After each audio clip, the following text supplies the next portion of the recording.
Now, following his engagements in France, Prime Minister Narendra Modi is set to proceed to the United States at the invitation of President Donald Trump to further strengthen India's global partnerships with a particular focus on technology, defense and economic cooperations.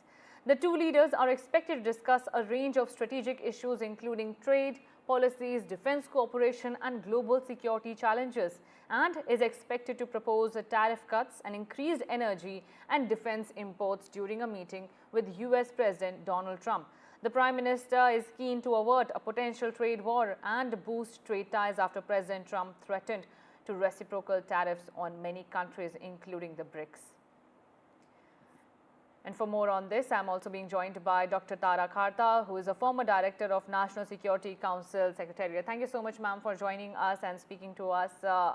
How do you see India's, Prime Minister Narendra Modi's visit to France, co-chairing the AI summit, and now visiting and paying tribute to Indian soldiers who laid down their lives during the sacrifice and the war that happened during the World War I and the World War II? See, apart from the AI benefits, which is, I think, which you already discussed, France is has a policy of strategic autonomy just like us. That is, for me, that is one of the most important reasons why India-France relations have been so good. We've been buying fighter aircraft from them. They don't lecture you on anything. They give you what you want and you're done. That doesn't mean, of course, that France gives you any amount of technology that you make in India. That nobody is going to give you. But that message which Prime Minister gave during his opening address on strategic autonomy, I thought was significant because that's going to come under pressure in Washington. And I've been saying this for some time. President Trump is not the kind who wants people to make their own decisions. So that's something which we'll have to guard very carefully, though, of course, it is very fundamental to our foreign policy. France also is, Macron has his own problems vis-a-vis the United States. As you know, if you recall, he had not opposed perhaps, he has reservations on the Ukraine war, he has reservations on the China policy. He went to China and said, that Europe should be more autonomous. So all that, I think, has a good, vibe here in India. Mr. Kartha, while we talk about the France visit, the US visit, which is the next step in his trip, this foreign tour that he's undertaking, we also see it is a very crucial time that Prime Minister Narendra Modi is visiting. Just before his visit, US has deported illegal immigrants from US. At least 104 illegal Indian immigrants were deported to India. How do you read, will there be any tension of that sort in that meeting that will take place? See, in my view, this deportation was a non-issue. Because it's illegal. They will deport them. I mean, they've been doing this for years. I think here the opposition just caught hold of it and ran with it saying, oh my God, deportations. Having said that, as an issue per se, it's no biggie, right?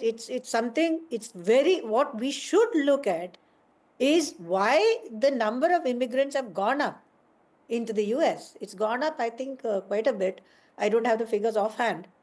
You need to look at your own system, your own problems, particularly in Punjab. Why is this happening? Number two, the main irritant was that the customs people chose to tweet this whole thing and put it on the net, which is, it gives a very bad taste in the mouth. I mean, you're seeing people being shackled and thrown back. So overall, people of brown skin are seen as illegal, which is really, really, really not the case. I mean, there are figures coming out that out of the total immigrants, Indians are less than 2%, which is not good. It should be absolutely zero, in my opinion, but there it is. Indians have contributed to the US economy. That is the reality. But so immigration, I think that whole thing just went out of control. The issue of deportation, because it was in a military aircraft, because it was tweeted across, whereas if it had been done quietly, nobody would even known. Okay, if the US deportation is not an issue, and we hope this is not an issue, how do you read about Trump's warning to the BRICS bloc, which also includes India? He said that there will be a tariff that will be attracted towards these countries. See, I mean, just one line on the deportation issue. Please remember, all these things are against Indian laws also, right? They violated a bunch of Indian laws in going there. On the BRICS issue, the fact that he threatened the de-dollarization and things like that, which for India, India is not interested in de-dollarization at all. I mean, it has never at any time supported that venture. And let me tell you, Russia is not terribly keen on it either. So that's also not going to, sort of be an issue. But the Americans don't like, they're suspicious of what is BRICS up to, what is SCO up to. You're bringing together a bunch of people. I mean, SCO, for example, is growing larger. BRICS there's a bunch of people waiting to join in. So it's a different pole. They see it as a potentially a pole which can do, which can sort of shake what the US wants to do. That is the point. The de-dollarization, I think we are anywhere close to that. So the road is clear for the Modi-Trump bonhomie that we have seen in the previous term, and we hope that that special bond between India and US continues. Dr. Tara, thank you so much for joining us with that opinion. Now, my colleague Nikunj Garg is also reporting live from Washington, D.C. And Nikunj, let me come to you. There is a personal chemistry between the two leaders that has been on display all along. How much do you think that can help in taking this relationship to the next level during this meeting? Well, absolutely. There's no doubt in that. Remember, it was in 2020 when President Trump was traveling to India that India-US relationship was actually elevated to a comprehensive relationship status between the two countries. Prior to that, also in 2016, India-US strategic ties were elevated to the next level, which is the final level between any nation that the United States accords that status to. So quite clearly, there is a personal chemistry, and President Trump not only traveled to Delhi, not only traveled to India during his first term, but also traveled to Ahmedabad, visiting all the important monuments like Gandhi Ashram, and held a special rally in the preeminent stadium of the city with the Prime Minister there. So that personal chemistry has also been on display in his second term. He has made some very fond remarks about Prime Minister Narendra Modi, very attaching great importance to his personal relationship with the Prime Minister. And as I've been saying in my comments that, look, these invitations do not happen at the behest of anyone. These invitations, particularly to a capital like Washington, D.C., happen at the instance and at the understanding and with the requirements of the host nation. And Prime Minister is only the fourth international leader to be visiting President Trump during his under a month tenure so far. He was inaugurated on 20th, and we are still not in 20th of the next month.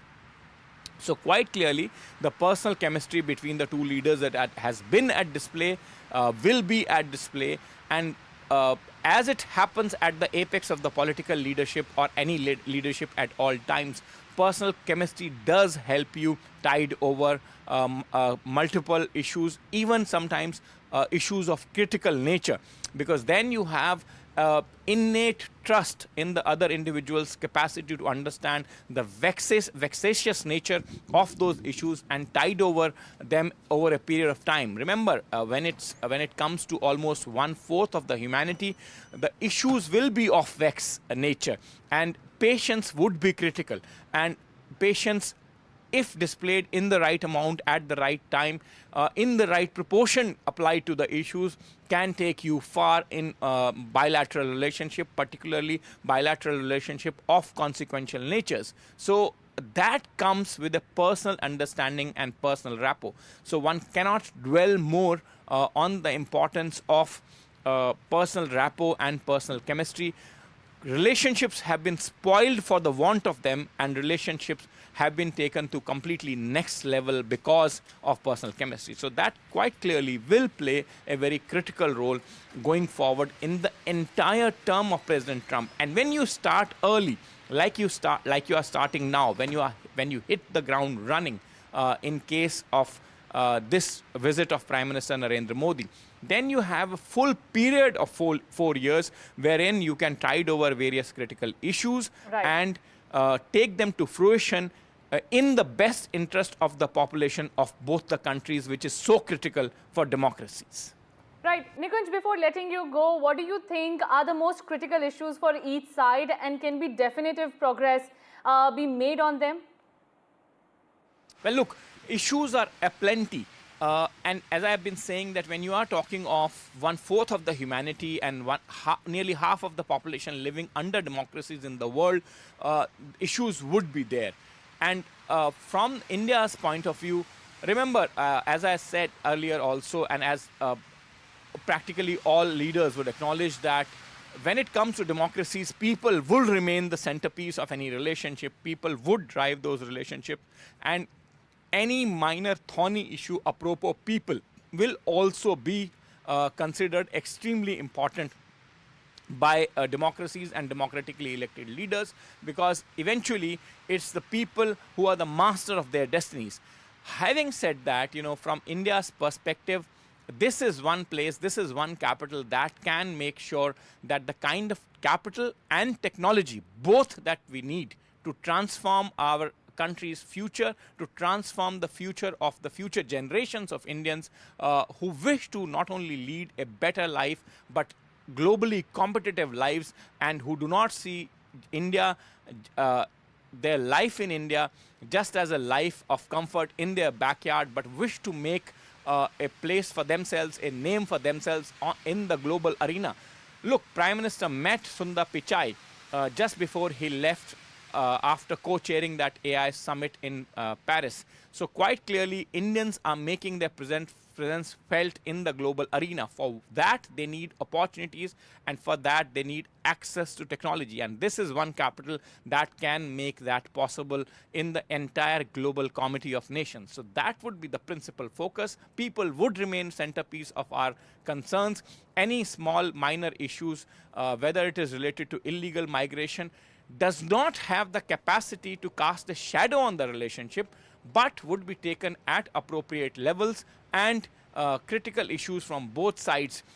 From the American side, of course, it would be tariffs, it would be what they say unfair trade practices. Much of the world does not agree with that, but President Trump has been very forcefully advocating his case and America's case. So those critical issues would certainly be on the table, but I'm quite sure that given the consequential nature of this relationship, given the personal chemistry between the two leaders, given the fact that he's just amongst our prime ministers, just amongst the first few, under half a dozen leaders to visit this capital in the first month of the inauguration of the American president in his second term with a resounding mandate, those issues can all be mended, tended, and tided over.